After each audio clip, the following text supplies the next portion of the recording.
time, absolute marvellous time. And cut a long story short, yes, brought up out there, just down the road there on the farm.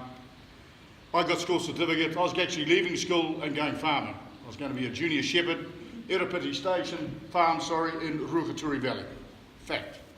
I got school cert, and my mum and dad said, no, you're going back to school.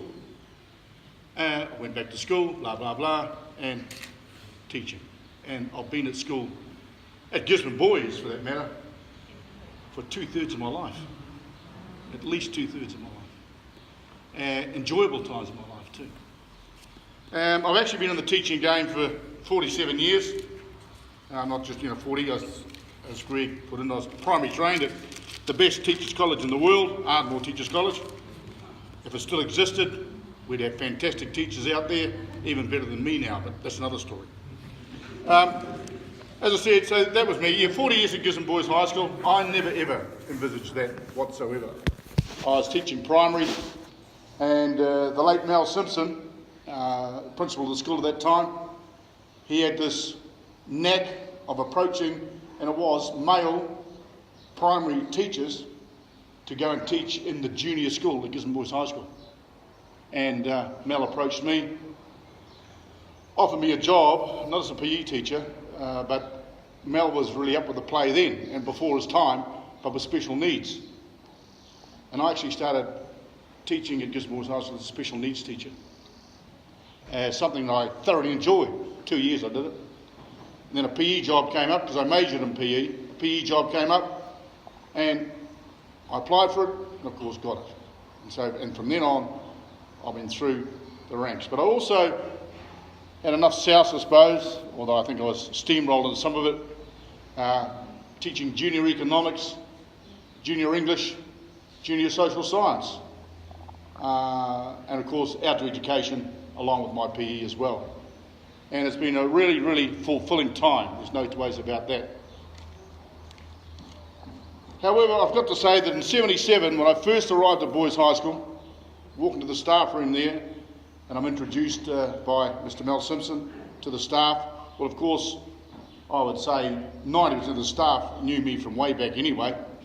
And Derek Bird, who is still alive, Derek is. Derek would be what? Well, could be 92 now, 93 possibly. But and I've quoted quite often, he walks up to me, and hopefully I can still use his English brogue. Graham, what are you doing back here at the asylum, boy? Do you know what you're doing? Well, actually, today I officially leave the asylum. They've let me out. Thanks, Greg. So that was Derek. I've never forgotten that. And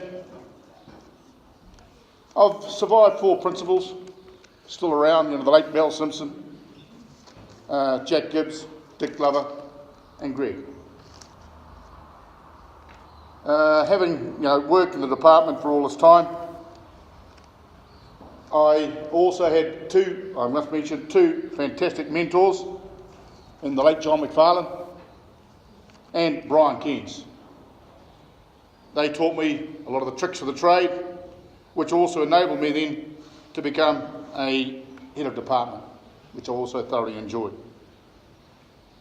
Of course, over this period of time, I've had the privilege of teaching so many young men from all walks of life at Gisborne Boys High School. And I still enjoy meeting them, hearing of their successes. And some of them are here at this room as I speak. Well, ladies and gentlemen, please do me the honour, and you the honour of standing up, please, from Gisborne Boys High School, who have been pupils of Boys High School like me. Stand up right now, please. Come on, stand up. Let the people see it. Come on.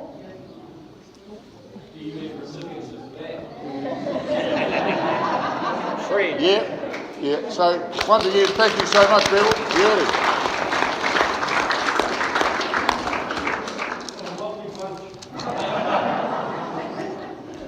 Like I said, the phys ed department was a major part of my teaching career at Gisborne Boys High School. And I look back over the last 2 or 3 days and the athletic meetings. They're taking the athletic team down to Hawke's Bay year after year after year. We used to take 40 young men down there in those days and cleaned up everything. There's no two ways about that. The boys were exceptional athletes, and we've still got that today in Gisborne too, I have to say.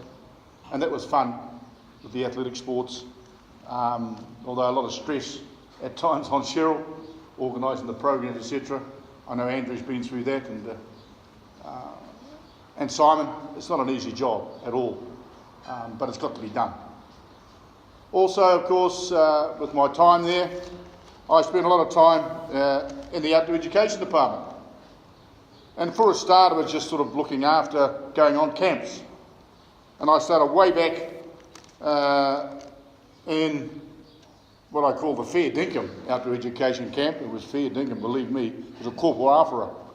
It would have to be the roughest, toughest, most unsanitised place I've ever been to. We got off the train, come out of the tunnel, off the train, dropped off the train and set up camp. Believe me, it was rugged, absolutely rugged. To the extent that I did catch a disease called hepatitis from that, which I'll be honest with you, it's about killed me. And without my beautiful wife here, who that time was expecting Adrian, our son, I think that's all it pulled me through, to be quite honest. But it didn't stop me from going to outdoor education camps, because from then on, we went to Doneraile Park. And believe me, the running of those camps at Doneraile Park, we have some fun there. And that was basic outdoor education. Basic outdoor education. You know, we're going from the fair dinkum rough stuff to basic stuff. And we had 10 years there of it was an absolute dream. I like to think that a lot of you people have been to Doneraile Park. If you haven't, believe me, over the Christmas period sometime, go there. It is beautiful, absolutely beautiful. From Doneraile Park, Rod Sparrow, another great colleague of mine and ours, we went up to Wairangi Station, high country outdoor education, completely different to what we're used to. Another great spot. And then of course, when Wairangi was finally sold to a Malaysian conglomerate, and they went full-time forestry, but they offered us the buildings, the school buildings, and they gave us the buildings. And we moved them, the school moved them from there all the way to Mahanga, where our present outdoor education camp is, Te Aho Marama, which is a beautiful spot, absolutely. Again, we're fortunate that there's not many single-sex state schools have got a place like that. Private schools have got them, we've got it, and Greg gave me some good news that I will keep to myself about the place, and it's going to be there for some time from now on too. So that's fantastic.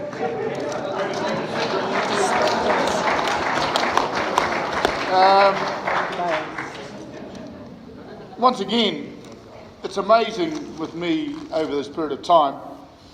You know, I walk through the streets of Gisborne, supermarkets and that, and young men come across and hello, shake the hand, and how are we doing, and great, and introduce you to their wives and their children. It's fantastic, it really, really is. I get a great buzz out of that, and it's happening all the time, of course, much to the disappointment of my children at times. Oh, Dad, we know we're going home, you know too many people, but that's not the point. So that's how it was then, and then I, from the outdoor education, which I thoroughly loved, and I did have standards. Tom was quite right. There's one word that right through PE, the whole time of PE and even the outdoor ed that the boy never used to me was the word can't. And I just say to him, don't swear at me. I'm not swearing. I said, the word can't to me is a swear word. Can't is something that takes a little trying. And I finally managed to get that into most guys anyway, with that in mind. Again, rugby coaching. Yes, it did play a major part in my life, playing the game as well. But it's a passion, and it still is a passion with me. As Tom said, I went right through Boys High, and I was fortunate enough to be selected as the first 15 coach, which I had success with, but also a lot of pleasure with. with the meeting of the parents, the community, the wider community, and it meant a lot to me, and it still does to this day.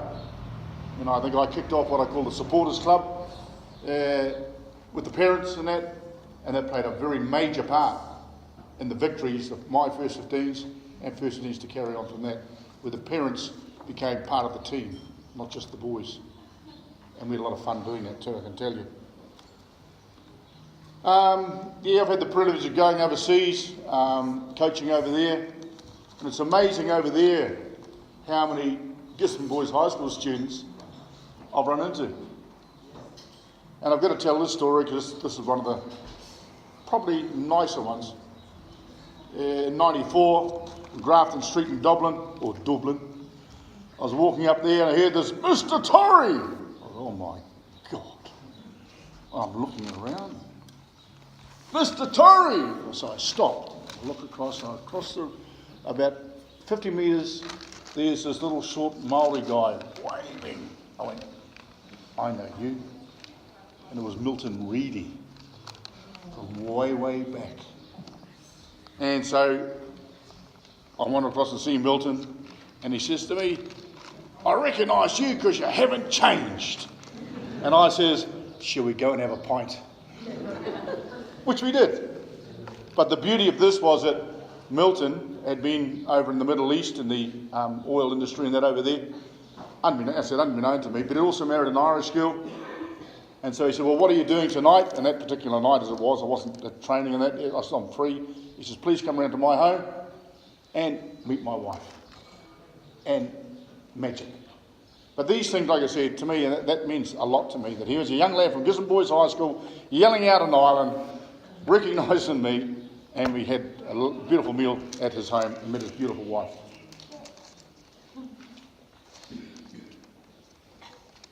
It's been a great place to work, Gisborne Boys High School. And people out there, and a lot of people out there, I have to say, outside of Gisborne, I'm convinced they don't even know where Gisborne is, some of them, but that's their problem, not mine. And I tell them about how great the school is and the things we've done.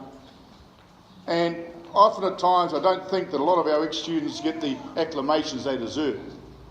Because believe me, they've done wonders out there in the world. And I do know that, you know, if you're from Auckland Grammar, they blow you up as if you're the best thing since sliced bread. But they've never been to any of my outdoor education camps. And that's the beauty of it. And I'm not sort of big noting and talking out now, but one of our ex-pupils, Malcolm and myself, Peter Bosher. Peter and Malcolm, we went through Boys High School together. He's now the Chief Ombudsman. But I'll guarantee 95% of Kiwis wouldn't know he went to Gisborne Boys High School. This is the sort of thing I'm talking about. And we keep on producing these boys out there in our society. And I'm very, very proud of it. I know schools are focused on academic work and achievement, and rightly so. But one of and I used to tell this to the lads when they used to leave camp, to me was, boys, we can't all be rocket scientists. We can't be school teachers. We can't be freezing workers. We can't do this, this and this. But one thing we can all be, and that's a good citizen. And there's no qualifications for that. And I still believe that society is losing a little bit of that, about turning out a good citizen. But that's my personal feelings about that anyway, it is. Finally, a very, very big thank you for my understanding, totally supported, loving wife Cheryl, and my children Adrian and Bronwyn. Tower of strength to me. Enabled me to do so much, and I mean so much, to make my career enjoyable, successful and memorable, and to be a proud, loyal servant to Gisborne Boys High School. And I suppose I look back now, and I mentioned it to Greg early today, if controversy and being a little outspoken are crimes, believe me, I'm sure as hell guilty. Because, yeah, that has been me at times. But to me, that's always the beauty of a democracy. You can speak up large. You're allowed an opinion. People don't have to agree with it. That's fine. But you're still allowed one. I do get myself in a bit of trouble at times, but what the hell, I can turn around and walk away and have another thing. So that's the deal with me anyway. So, once again, good people, as a 40 years on, when a far and asunder, I say goodbye to Gisborne Boys High School. I'll still be dropping in at times and enjoying seeing the lads still attaining academically, still attaining in the sporting world, and I'll still keep on following students from Gisborne Boys High School with the utmost passion that I've been doing all these years. Thank you for listening to me. It's hard to say goodbye, but I suppose I have to.